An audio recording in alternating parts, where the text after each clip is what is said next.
Controlling what you eat is a consistent task from the time you wake up to the time you go to bed. And you can get so much fatigue in your mind, like decision fatigue and self-control fatigue, like that willpower fatigue. You only have so much willpower. So there's only so much willpower you have. And so you have to figure out what your sticking point is, whether that's you don't have time to cook, or maybe you don't have time to plan. Maybe you do have time to do those things, but there's like a mental block in terms of like trauma. Maybe you have like a disordered relationship with food. Once you figure out what your sticking point is that's creating these problems for you, at that point, you can work on addressing those. So if you have a disordered relationship with food, then you know that you can look for a therapist or get into some kind of therapy program or work with a nutritionist who can help reshape your relationship with food.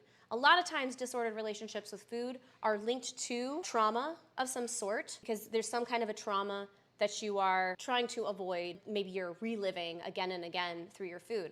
So you have to figure out what's at the root of that disordered relationship with food, and a therapist can help you with that. You can see a mental health specialist to try to figure out what's at the core of your trauma that is coming out through the food choices that you're making. If it's because you don't have the mental spoons to plan what you eat, then you can get on a meal plan. Work with a nutritionist or work with a personal trainer like me who can write a meal plan for you, and then you just follow the meal plan.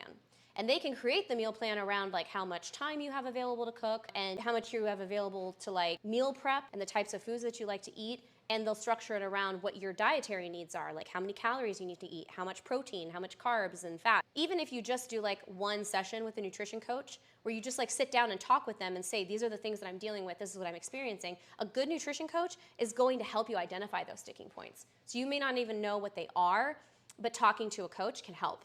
If it's you don't have time for cooking or planning or anything, then you may need to do a life audit. You might need to do a time audit and see how much time are you spending on different things throughout the day. And you may need to make some decisions about how you are living your life. You might need to make some decisions about your lifestyle. And you may have to decide that certain things that you've been spending a lot of time on don't really actually serve you. And so you can start to make new choices about how you're going to give that time back to yourself, to invest it in things that actually do serve you. I'm taking on clients. I also have sessions available. Even if you're not an ongoing client, you can schedule a consultation and we can sit down and talk it out and see what you're working with. And I can give you some suggestions.